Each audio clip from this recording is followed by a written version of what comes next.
এই পৃথিবীর জমিনে একজন আল্লাহর বান্দা ইসলামিক স্কলার আছে। আল্লাহর বান্দার নাম আল্লামা তারেক জামিল দামাত বারকাতুহুমুল আলিয়া। ভাই রে, আল্লাহর বান্দা তিনি একটা কিতাব লিখেছে। এই কিতাবটা হইল চোখে দেখা কবরের আযাব। বন্ধু, আল্লাহর বান্দা তিনি তিনার কিতাবের মধ্যে লিখেছে, আরবের ভিতরে একজন আল্লাহর বান্দা মারা গেছে। এলাকার মানুষগুলি আল্লাহর বান্দার কাফনের ব্যবস্থা করেছে, দোয়ানোর সমস্ত কিছু ব্যবস্থা কমপ্লিট করেছে, আলেমের মাধ্যমে দানাদা কমপ্লিট করে ওই আল্লাহর বান্দাকে কবরের মধ্যে যখন নামাইতে যাবে, ইতিমধ্যে আল্লাহর বান্দার একজন সন্তান ডাক দিয়ে কই, চাচাজি এই কবরে আমার বাবারে রাখবেন। কিন্তু চাচা গো,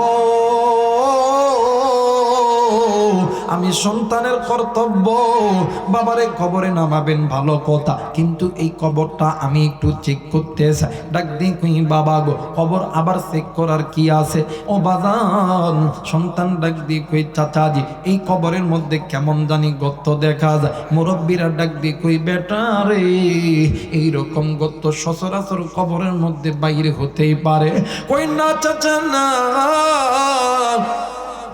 কবরের মধ্যে গর্ত যে আছে আমি এই কবরটা চেক করব।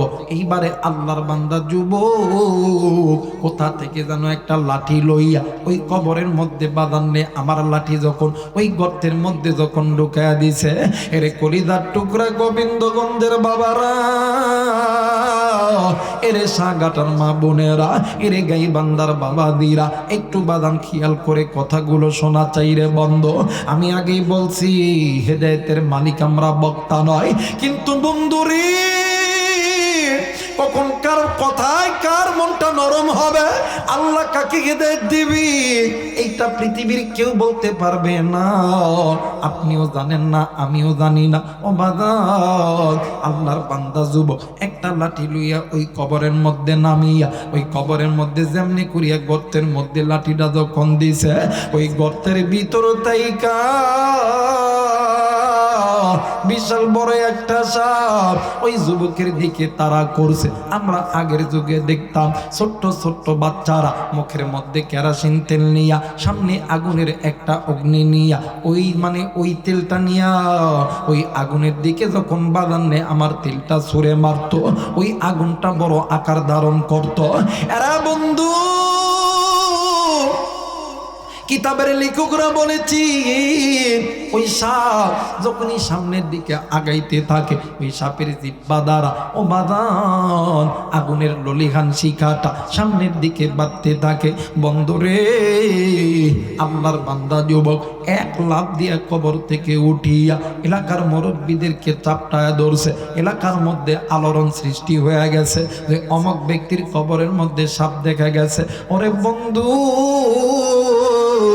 এলাকার গ্রামবাসী মানুষগুলো ওই সাপটাকে মারার জন্য চেষ্টা করছে। সাপটা আবার গর্তের মধ্যে চলে গেছে। ওই গর্তটা করার পরে দেখে সাপ নাই, সাপ নাই, সাপ কোথায় যেন উদাও হয়ে গেছে। পরবর্তী আরেকটা কবর খনন করা হলো। ওই কবরের ভিতরে একটা নয়, দুইটা নয়, তিনটা গর্ত দেখা যায়। যুবক ডাক দিয়ে কই, চাচাজি প্রথম কবরে একটা গর্ত দেখছি, এই কবরে তিনটা গর্ত, কেমনে করিয়া আমি এই কবরে আমার বাবার মধ্যে রাখবো? এই কবরটাও চেক না করা পর্যন্ত বাবারে রাখবো না। এরা বন্ধু আল্লাহ বান্দা যুবক এই কথা বলা মাত্র এলাকার একজন মুরব্বী বড় একটা লাঠি লইয়া আইসা ওই কবরের মধ্যে মানে ওই গর্তের মধ্যে যখনই লাঠি খানা দিছে, তিনটা গর্তের ভিতরে তাইকা একটা না, দুইটা না, ছয়টা সাপ বাইর হয়ে কবরের মধ্যে ঘোরাঘুরি করতেছে। এলাকার মানুষরা আবারও সাপকে মারার চিন্তা করতেছে। সাপ আবার গর্তের মধ্যে ঢুকে গেছে। এলাকার মানুষরা গর্তটা খনন করছে, কিন্তু কোথাও সাপ পায় নাই। যতই খড়ে গর্ত তত নিচের দিকে যায়, গভীরে যায়, কিন্তু সাপ খুঁজে পাওয়া যায় না। এরা বন্ধু তৃতীয় আর একটা কবর খুঁড়ছে। ওই কবরে একটা নয়, দুইটা নয়, ছয়টি গর্ত দেখা যায়। এলাকার মুরব্বীরা ওই গর্তটাও চেক কইরা দেখে রে, প্রথম দুইটা কবরে তিন মানে একটা সাপ, পরের কবরে 6টা, এই পরের কবরে 6টা নয় 12টা সাপ কবরের মধ্যে ঘুরতেছে। এরা বন্ধু এলাকার মুরব্বীরা ডাক দিয়ে কই, বাবা গো, আমরা সেই সকাল থেকে এখন পর্যন্ত একটু পরে সন্ধ্যা লেগে যাবে, সূর্যের আলো ডুবে যাবে, একটু পরে আঁধার নেমে আসবে, তোমার বাবাকে এই 3টা কবরের মধ্যে যে কোনো একটা কবরের মধ্যে দাফন করতে হবে। যুবক ডাক দিয়ে কই, চাচাজি না না না, এই কবরে আমি আমার বাবারে রাখবো না। কেন রাখবেন না? ওই ডাক দি কই, চাচাজি যে বাবা আমারে ছোট থেকে মানুষের মতন মানুষ বানাইছে, আবারে আদর যত্ন করে বড় করছে, আজকে আমি সন্তান দুনিয়াতে জিন্দা থাকতে আমার বাবারে এই কবরের মধ্যে রাখবো, আর সাপগুলো আমার বাবারে দংশন করবে, আমি সন্তান হইয়া কেমনে পারি আমার বাবারে জেনে শুনে এই সাপের মুখে দিতে? এরা বন্ধু সন্তান এই কথা বলতে বলতে হঠাৎ করে কোথা থেকে একজন আলেম ব্যক্তি আসলো। আসার পর আল্লাহর বান্দা যুবকের বাঙ্গালে চট কইরা যখন থাপ্পড় মারল, আল্লাহর বান্দা যুবক থাপ্পড় খাইয়া জমিনের মধ্যে পইরা গেল। এলাকার মুরব্বীরা ডাক দিয়ে কই, হুজুর গো আপনি কে? আপনাকে আমরা চিনি না, কিন্তু হুজুর আপনি জানেননি আপনি যে সন্তানের গায়ের মধ্যে হাত উঠাইছে, এই সন্তানের দুনিয়ার জমিনে মা নাই, এই সন্তানের বাবা নাই, আপনি এতিম সন্তানকে কেন মারলেন? ডাক দিয়ে কই, বাবা গো আজকে এই সন্তানের জন্য এর বাবার কবরে সাপ বাইর হইছে। সন্তান কোনো কথা কই না,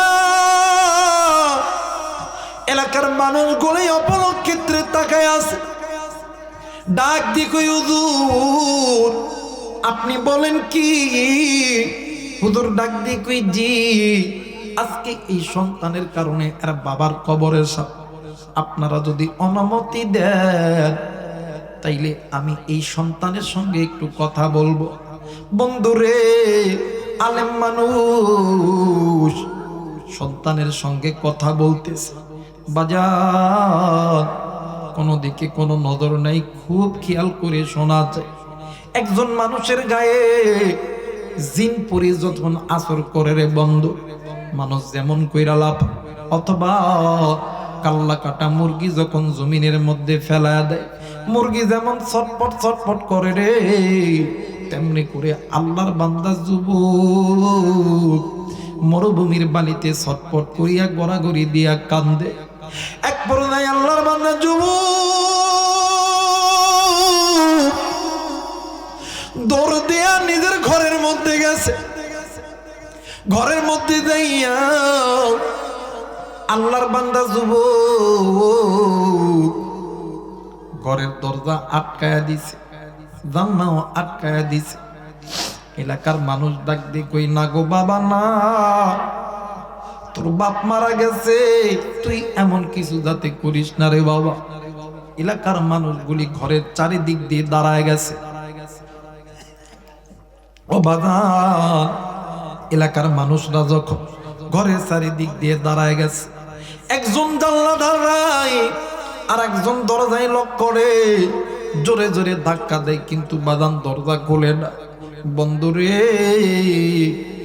এক ব্যক্তি নজর কইরা দেখে আল্লাহর বান্দা যুবক ঘরের মধ্যে ঢুকিয়া নিজের গায়ে যে কাপড় ছিল ওই কাপড়খানা খুলিয়া নতুন কাপড় পরতেছে। যুবক নতুন কাপড় পরিয়া চাই নামাজ ফেলাইয়া আল্লাহর বান্দা যুবক 2 রাকাত নামাজ আদায় করিয়া আল্লাহর বান্দা যুবক হাত উঠাইয়া ডাক দি কই, আল্লাহ জানি আমি গুনাহ করছি রে মালিক, আজকে আমার গুনার কারণে আমার বাবার কবরটা তুমি জাহান্নামের আযাবের আস্তানা বানায়ো না। আমি জানি না রে বন্ধু, আজকে এই ময়দানে কারদানি আদরের মা নাই বাবা নাই বাইরি, আজকে এই জান্নাতের বাগানে আসার সময় আমি জানি না কোন মুরব্বী, কোন যুবক, কোন মা, কোন বাবা আপনি ওই বাগানের ধার দিয়ে আইছে, ওই পুকুর পাড়ের ভিতর দিয়ে আইছে, ওই কবরের পাশ দিয়ে আইছে, এই রাস্তার ধার দিয়ে আইছে। কারদানি কলিদার টুকরা মা ডাক দিয়ে কই বেটা রে, আমি মা এই কবরের আযাব সহ্য করতে পারি না। কারদানি বাপ ডাক দিয়ে কই বেটা রে, আমি মা, আমি বাবা এই কবরের আযাব সহ্য করতে পারি না। হেরা বেটা, আজকে একটা দিন আমি মায়ের কথা কি তোর মনে পড়ে না? আমি বাবার কথা কি তোর মনে পড়ে না? সন্ধ্যে বেটা শোন, আজকে তুই বেটা আরামের বিছানায় ঘুমাইলি, ওই আরামের বিছানাটাও তো আমি মা, আমি বাবা তোরে বানায় দিছি। বেটা শোন, ওই আরামের বিছানাটা একটু হারাম কর, আমি মায়ের জন্য মুসাফির আলেমদের দরবারে যায় দোয়া কর। আজকে কোন যুবক তুমি বাজারে ঘুরতেছ, আজকে কোন ভাই তুমি বাড়িতে ঘুমাইতেছ, আমি জানি না রে।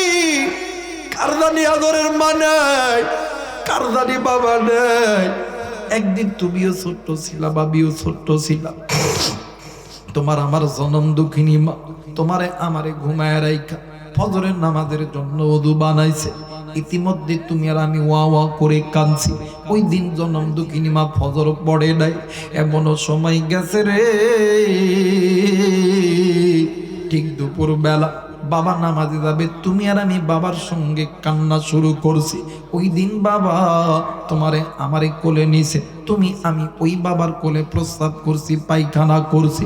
ওই দিন বাবা জহর পড়ে নাই, বাবা আসর পড়ে নাই, বাবা মাগরিবও পড়ে নাই, ঈশাও পড়ে নাই। এরা বন্ধু এমন সময় গেছে, তুমি আমি ছোট্ট ছিলাম রে বন্ধ, ওই বিছানায় প্রস্রাব করছি, পায়খানা করছি, ওই মা বাবা ওই প্রস্রাব পায়খানা সাফ করছে, ওই মা বাবা নামাজ আদায় করে নাই। এমনও সময় গেছে রে, তোমার আমার পাতলা পায়খানা, তোমার আমার রে বাজান্নে আমার নিমোনিয়া, তোমার আমার গায়ে জনম দুঃখিনী মা আর বাবা তোমারে আমারে লইয়া গাইবান্ধা মেডিকেলে 1 সপ্তাহ 2 সপ্তাহ পর্যন্ত ছিল রে বন্ধ। ওই 1-2 সপ্তাহ মা বাবা নামাজ আদায় করে নাই। উম্মতের আলেম থাকলে জিজ্ঞেস করো, 1 ওয়াক্ত নামাজ কাদা করলি 80 হুব্বা জাহান্নামে জ্বলতে হবে। আমি জানি না এই ময়দানে কার মা জানি নামাজ কাদা কইরা কবরে গেছে, কার বাবা জানি নামাজ কাদা কইরা গেছে রে। আজকে যুবক তুই চাকরিজীবী হইলি, টাকাওয়ালা হইলি, পয়সাওয়ালা হইলি, কৃষক হইলি, আজকে তুই ভ্যান চালক হইলি, আজকে তুই বড় হইলি, ওই বানাই তোর কি মনে চাই না সপ্তাহে একটা দিন ওই মায়ের কবরটা জিয়ারত করতে? তোর কি মনে চাই না সপ্তাহে একদিন ওই মায়ের জন্য আল্লাহর কাছে হাত তুলে একটু কান্নাকাটি করতে? তুই কেমন না প্রমাণ সন্তান হইলি যে আজকে একটা দিন তুই মায়ের জন্য দোয়া করতে পারবি না? শুনলে না প্রমাণ, একদিন তুইও বাবা হবি, তোর সন্তান হবে, আল্লাহর কসম তোর সন্তান তোর জন্য দোয়া করবে না। বাইরে তুই কেন বোঝস না এই পৃথিবীর জমিনে মা বাবার চাইতে আপনার কেউ নেই। হ্যাঁ বন্ধু, এই তো কয়েকদিন আগে উসমান হাদি মারা গেল। উসমান হাদির 8 মাসের একটা বাচ্চা, তেমন কোনো কথা বলতে পারে না, খালি শুধুমাত্র আব্বা আব্বা এই শব্দটা ভাই জবান দিয়া পড়ছে। বাবার লাশটা দেখিয়া ছোট্ট বাচ্চা বারবার খালি ডাক দিতেছে, বাবা বারবার খালি ডাক দিতেছে বাবা। বাইরে বাপ যেদিন মরে যাইবে, এই মা যেদিন মরে যাইবে ওই দিন বুঝবি এই মা বাবা কত দামি নিয়ামত। মা বাবা থাকতে কদর কর, সইলা গেলে জীবনে কোনোদিন পাবি না। আমি আবার কথাই বলি রে যুব, বছরে দুইটা ঈদের দিন, একটা হইল ঈদুল ফিতর আর একটা হইল ঈদুল আযহা। আমি আবু রাইহা ঈদের নামাজ শেষ করার পর এতিমের মতো নজর কইরা দেখি কত সন্তান আব্বারে আব্বা কয়া ডাক দেয়, সন্তান আব্বারে কোলের মধ্যে নেয়। আমি আবু রাইহা আল্লাহরে ডাক দিয়ে কই, আল্লাহ এই ময়দানে কত সন্তান আব্বারে আব্বা কয়া ডাক দেয়, আমার বাবা নাই, আমি কারে আব্বা কয়া ডাকবো? বাইরে পৃথিবীর জমিনে মা বাবার চাইতে আপন কেউ নাই রে। এই তো গভীর রাত্রিতে ওয়াজ শেষ করে বাড়িতে যাব, বাড়ির ভিতরে কত মানুষ থাকে রে, কতবার ডাকতে হয় সহজে উঠে না। কিন্তু মা কইরা যখন একটা ডাক দে, খুলিদার টুকরা মা ডাক দি, দাঁড়া দাঁড়া দাঁড়ায় আমি বাম্মা আসতেছি। আমি আমার মারে ডাক দিয়ে বললাম, মা এই বাড়ির ভিতরে ভাই ঘুমায়, ভাবি ঘুমায়, তুই কেন ঘুমাস না? আমার মা আমার জোরে ধরে ডাক দিয়ে কই, বেটা রে মা কেন ঘুমাই নাই? কেমনে কইরা কব, কি ভাবে কইলে তুই বুঝবি রে বেটা? আমি মা কেমনে ঘুমাই নাই তুই বুঝবি,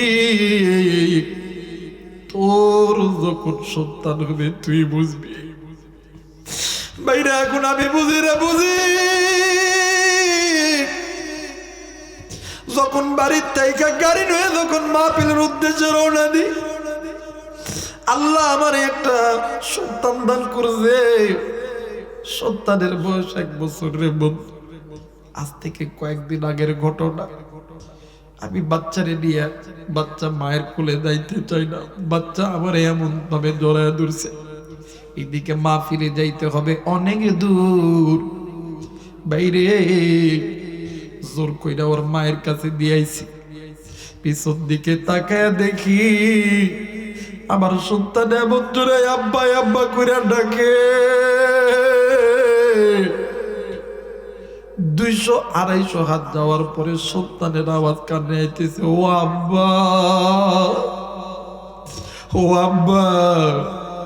আমি আবার পিছন দিকে ফিরে যখন বাড়ির গেটে গেছি, আমি কুলে নেওয়ার সঙ্গে সঙ্গে আমার কুলেজার টুকরা সন্তান কান্না ছড়ায় দিয়ে আমারে জড়ায় ধইরা রাখা আছে। ওই দিন বুঝছি রে, আমার সন্তানের ডাক শুনিয়ে আমি বাবা সামনে থেকে পিছনে ফেরত আসলাম, সামনের দিকে আর যাইতে পারলাম না। একদিন তুই আমি বাপরে ডাক দিয়েছি, ওই বাবা নামাজে পর্যন্ত যাই নাই রে বন্ধু। আমি জানি না রে আজকে এই ময়দানে কার বাবার কবর জানি জাহান্নামে ঝুলতাছে, কার মায়ের কবর জানি জাহান্নামে ঝুলতাছে। মনে আছে কিনা জানি না, আল্লাহর নবীর দরবার থেকে একজন যুবক গুনাহ করছে। যুবকটা কোথায় যেন হারায় গেছে রে বন্ধু।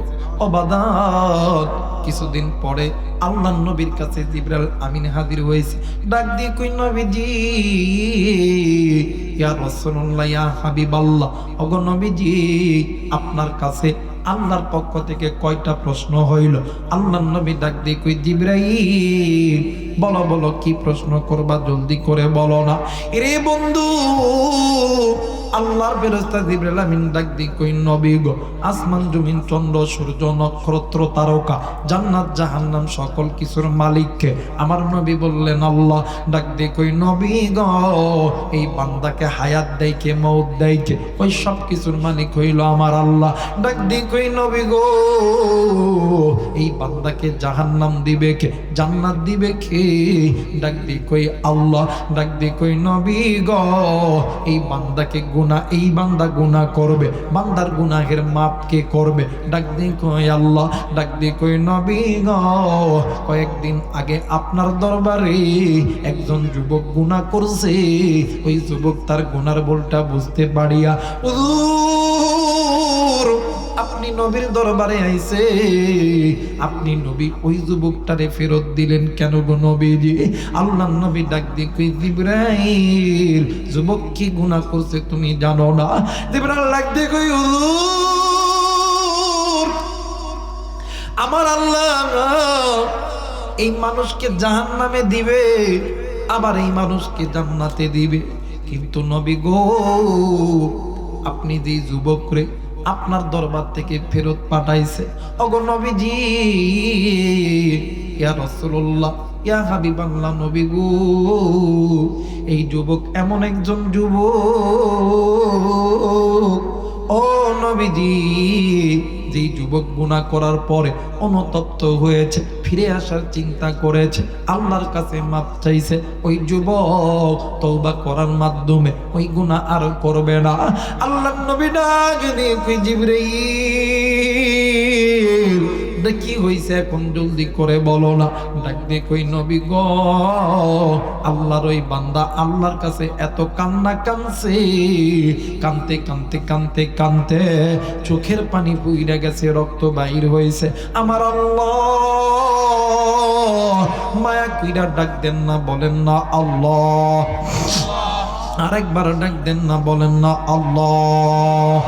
ডাক দে কই আল্লাহ, আমার আল্লাহ ওই বান্দা যে অনুতপ্ত হয়েছে, ওই বান্দা যে আল্লাহর দিকে ফিরে এসেছে, গুনাহ ছেড়েছে, বান্দা যে তার নিজের ভুলটা বুঝতে পেরেছে, আল্লাহর কাছে মাপ চাইছে, আমার আল্লাহ ওই বান্দার প্রতি খুশি হইয়া গেছে। শুধু খুশি হই না, আপনি আমার আল্লাহ ওই বান্দাকে জান্নাতের মেহমান বানায় দিছে। একটু আওয়াজ করে বলেন সুবহানাল্লাহ। মুসলমান মেয়েরা আমার বন্ধুরি, গুনাহ মাত্র এতটুকু গুনাহ না, এবাদান বেনামাজি গুনাহ করছি, রোজা ছাড়লেও গুনাহ, হজ না করলেও গুনাহ, জাকাত না দিলেও গুনাহ, এই চোখ দ্বারা বাদান নে আমার পরনারীর দিকে তাকাইলেও গুনাহ, ও বাদান মানুষকে বাদান নে আমার ইচ্ছাগত মারলে এটাও গুনাহ, ও বাদান মানুষকে জবান দিয়া গালি দিলে এইটাও কিন্তু গুনাহ। আবার অনেক মাও এই জায়গায় আছে, অনেক বাবাও এই জায়গায় আছেন। ও মা, অনেক মা অনেক সময় তুমি স্বামীর কথা শোনো না, ও মা এইটাও গুনাহ। অনেক মা আছে, মা তুমি পর্দা করো না, এইটাও কিন্তু গুনাহ গো মা। মা শুনে নাও, শুনে নাও, গুনাহ ছেড়ে দাও, আল্লাহর ইবাদত করো, আল্লাহর কাছে যাও, আল্লাহ তোমারে দিয়ে দিবে। আরে বন্ধু, অনেক মায়ের জায়গায় আছে, ও মা গো, তোমাদের জন্য মাত্র 5টা মিনিটে একটা আলোচনা করে দেয়, ও বাবা কোনো দিকে কোনো নজর নাই, খুব খেয়াল করে শোনা চাই গো মা। মোবাইল থাকলে রেকর্ড করে নিয়ে যা, দেখো দেখো মা, তোমরা যদি জান্নাতি হইতে চাও এই একটা আমল তোমাকে করতে হবে। একদিন আল্লাহর নবী জিবরাইল, আল্লাহর নবী জিবরাইল আমিন আল্লাহর নবীর কাছে ওহী নিয়ে আসছে। এমন তো সময় ইমাম হাসান আর হুসাইন আল্লাহর নবীর কামরায় পাশে দাঁড়ায় গেছে। জিবরাইল ডাক দিয়ে কই নবীজি, আমার আল্লাহ আপনার কলিজার টুকরা সন্তান হযরতে ফাতেমাকে সালাম জানাইছে। জোরে বলেন আল্লাহু আকবার, আরেকবার বলেন আল্লাহু আকবার। ডাক দিয়ে কই নবী, ইয়া রাসূলুল্লাহ, ইয়া হাবিবাল্লাহ, নবী গো, আমার আল্লাহ শুধু ফাতেমাকে সালাম জানাই না, ফাতেমাকে দুনিয়াতে জিন্দা থাকা অবস্থায় জান্নাতের টিকিট দিয়ে দিছে। ওগো নবীজি, 3 নাম্বার, এই ফাতেমা জান্নাতে না যাওয়া পর্যন্ত এই পৃথিবীর কোন নারী আল্লাহর জান্নাতে যাইতে পারবে না। জোরে বলেন আল্লাহু আকবার। কিন্তু নবীজি সামান্য একটু প্রবলেম, ডাক দিয়ে কই জিবরাইল কি প্রবলেম বলেন না। ডাক দিয়ে কই হুজুর, এই ফাতেমা জান্নাতে না যাওয়া পর্যন্ত পৃথিবীর কোন নারী জাতি জান্নাতে যাইতে পারবে না। কিন্তু নবীজি আল্লাহ বলেছেন এই ফাতেমার আগে একজন নারী ফাতেমার আগে জান্নাতে যাবে। ওই নারী অন্য কোন নারী নয়, ওই নারী হইল একজন কাঠুরিয়ার স্ত্রী, একজন কাঠুরিয়ার স্ত্রী। এই কথা ইমাম হাসান আর হুসাইন মা ফাতেমার কাছে বর্ণনা করেছে। এর বন্ধু, আল্লাহর নবী জোহরের নামাজ পড়ার পরে খানা খাওয়ার জন্য ফাতেমার ঘরেতে গেছে। ফাতেমা ডাক দিয়ে কই আব্বা গো, আজকে জিবরাইল ছিল। ডাক দিয়ে কই জি জিবরাইল আসছিল। ডাক দিয়ে কই আল্লাহ আমার সম্বন্ধে কি বলছে। ডাক দিয়ে কই বেটি রে, আমার আল্লাহ তোরে সালাম জানাইছে, তোরে জান্নাতি বলে ঘোষণা করছে। শুধু তাই নয়, আমার আল্লাহ তোরে জান্নাতি নারীদের সর্দারিনী বানাইছে। ডাক দিয়ে কই আব্বু আর কি কিছু বলে নাই গো বাবা। ডাক দিয়ে কই মাগো আর তো কিছু বলে নাই। ইমাম হাসান আর হুসাইন ডাক দিয়ে কই না না ভাই আর একটা কথা গোপন আছে। আল্লাহর নবী ডাক দিয়ে কই মা আর একটা কথা হইল, তোমার আগে একজন কাঠুরিয়ার স্ত্রী আল্লাহর জান্নাতের মধ্যে ঢুকবে। মুসলমান বন্ধুরে, কোন দিকে কোনো নজর নাই, খুব খেয়াল করে শোনা যায়। ফাতেমার ডাক দিয়ে কই আব্বা কাঠুরিয়ার স্ত্রী কেমনে জান্নাতে যাবে? ওই কাঠুরিয়ার স্ত্রীকে আমি একটু দেখতে চাই, ওর চেহারাটা একটু দেখতে চাই, আর শুনতে চাই কি আমল করছে, যে আমল করার কারণে আমি ফাতেমার আগে জান্নাতে যাবে। আল্লাহর নবী ফাতেমারে লইয়া ঘর থেকে বাইরে হইলেন। বাবা আর মেয়ে হাঁটতে হাঁটতে হাঁটতে হাঁটতে দুই পাহাড়ের মাঝখানে একটা ঘর দেখা যায়। আল্লাহর নবী ডাক দিয়ে কই ফাতেমা রে, ওই ঘরটা কি তুমি দেখতেছো? ডাক দিয়ে কই জি বাবা ঘরটা দেখতেছি। ওই ঘরের ভিতরে একজন মহিলা থাকে, যেই মহিলা কাঠুরিয়ার স্ত্রী, এই মহিলাই তোমার আগে জান্নাতে যাবে। ডাক দিয়ে কই আব্বা গো আমি কি আজকে দেখা করতে যাব? কই না না আজকে না কালকে যাবা। হযরতে ফাতেমাতুজ জোহরা রাদিয়াল্লাহু তাআলা আনহু বাজানে আমার পরের দিন গেছে, যে ঘরের দরজায় সালাম দিছে। ডাক দিয়ে কই কে? কই আমি নবীর বেটি ফাতেমা, আমি তোমার সঙ্গে একটু দেখা করব। কই ডাক দিয়ে কই ফাতেমা রে, আমার কপাল কত ভালো, তুমি জান্নাতি নারী, জান্নাতের টিকিট প্রাপ্ত নারী, তুমি আমার ঘরে আইসা দাঁড়াইছো। আমার মনের বড় ইচ্ছা তোমার চেহারাটা এক নজর দেখব, কিন্তু আমার কপাল কত খারাপ, আমি তো তোমার সঙ্গে দেখা করার জন্য আমার স্বামীর কাছ থেকে অনুমতি নেই নাই, কথাও তো আমি আমার স্বামীর সঙ্গে বলি নাই। আমার স্বামী যদি অনুমতি দেয় তাইলে আমি তোমার সঙ্গে কথা বলতে পারি, তোমার চেহারাটা দেখতে পারি। ওগো ফাতেমা মনটা খারাপ কইরো না, তুমি আগামীকাল আসবা, আমি আমার স্বামীর কাছ থেকে তোমার সঙ্গে দেখা করার অনুমতি নিব। একটু আওয়াজ করে বলেন আল্লাহু আকবার, আরেকবার বলেন আল্লাহু আকবার। মুসলমান বন্ধুরি,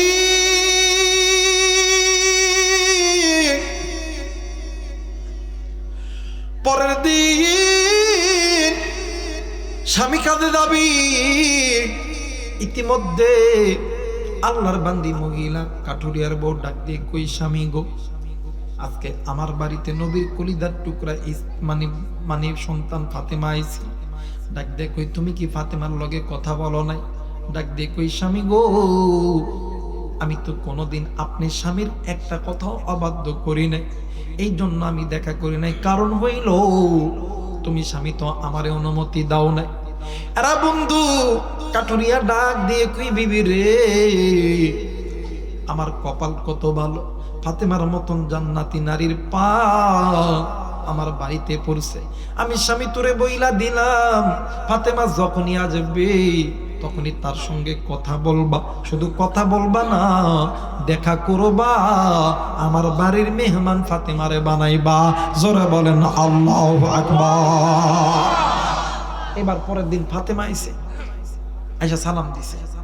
এই কাঠুরিয়ার বউ ডাক দিয়ে, ফাতেমা রে, আমার স্বামীর কাছ থেকে অনুমতি নিয়েছি তোমার লগে দেখা করার, কিন্তু তোমার সঙ্গে যে ইমাম হাসান আর হোসেন আইছে এই জন্য দেখা করতাম না। ফাতেমা ডাক দেখো, এই মহিলা, আমার হাসান হোসেন তো ছোট, 3 বছর বয়স। কাঠুরিয়ার বউ ডাক দেখে, ফাতেমা, ফতোয়া দেওয়ার ক্ষমতা তোমার নাই, তোমার স্বামী আলীর আছে, তুমি জানো না 2 বছর বয়সের বেশি বয়স হইলে ওই ছোট্ট বাচ্চার যা কিছু দেখবে সেটা স্মরণ থাকবে। 3 বছর বয়স থেকে বাচ্চাদের ব্রেন বুদ্ধি হার্ড হয়, যেটা দেখবে সেটাই মনে রাখতে পারবে। তোমার হাসান হোসেনের বয়স 3 বছর, 2 বছর না। যদি 2 বছর হতো আমি পারমিশন নিতাম না। ইমাম হাসান আর হোসেন ডাক দেখে, মা চল, এর সঙ্গে দেখা করা লাগবে, এর সঙ্গে নানার কাছ, নানাক যে ধর্ম কি এমন আমল করছে যে আমল করার কারণে তোর আগে জান্নাত দেবে। আল্লাহ নবীর কাছে গেছে, আল্লাহ নবীর ডাক দেখো, মা গো, ওই কাঠুরিয়ার স্ত্রী এমন একজন স্ত্রী ইবাদত করে এক আল্লাহ। জোরে বলেন কার? জোরে বলেন কার? ইয়্যাকা না'বুদু ওয়া ইয়্যাকা নাস্তাঈন। জোরে বলেন আল্লাহু আকবার। আমার ভাইরা, আমার বন্ধুগণ, ডাক দেখো, মা, ওই কাঠুরিয়ার স্ত্রী ইবাদত করে এক আল্লাহ। ও মা গো, ওই কাঠুরিয়ার স্ত্রী এমন একজন মহিলা স্বামীর কোনো হুকুম ছাড়া আল্লাহর এই জমিনে কোনো কাজই করে না। জোরে বলেন আল্লাহু আকবার। এই জন্য আল্লাহ তার মর্যাদা এত বাড়ায় দিছে। ও মা গো, ও মা, তুই একদিন অনাহারে ছিলি, তোর একটা রন্না আলী যে বিক্রি করছে, ওই রন্নাটা অন্য কোথাও যায় নাই, ওই রন্নাটা আল্লাহর জান্নাতে গেছে। সুবহানাল্লাহ কয় না? আমার বাইরে এই জন্য মাদেরকে বলবো, মা গো, ও মা, স্বামীর কথা না শুনে কোথাও যাবেন না। স্বামী যদি বলে এইদিকে যাওয়া যাবে না, স্বামী যদি বলে এই কাজটা করা যাবে না। আবার অনেক স্বামী আছে, অনেক স্ত্রী আছে, স্বামীরে বিদ্যাঙ্গুলি দেখ, তুমি থাকো, কথা হয় না, তুমি তোমার বাদ থাকো, আমি আমার বাপের বাদ গেলাম, কথা হয় না? এমন বউ আছে না? ও মা, একটা কথা মনে করে রাখবেন, আপনি যতই পর্দা করেন জান্নাত তো তার যাওয়া হলো না, কথা হয় না? আল্লাহ তাআলা এই কথাগুলো সকলকে বোঝার তৌফিক দান করুক। জোরে বলেন আমিন।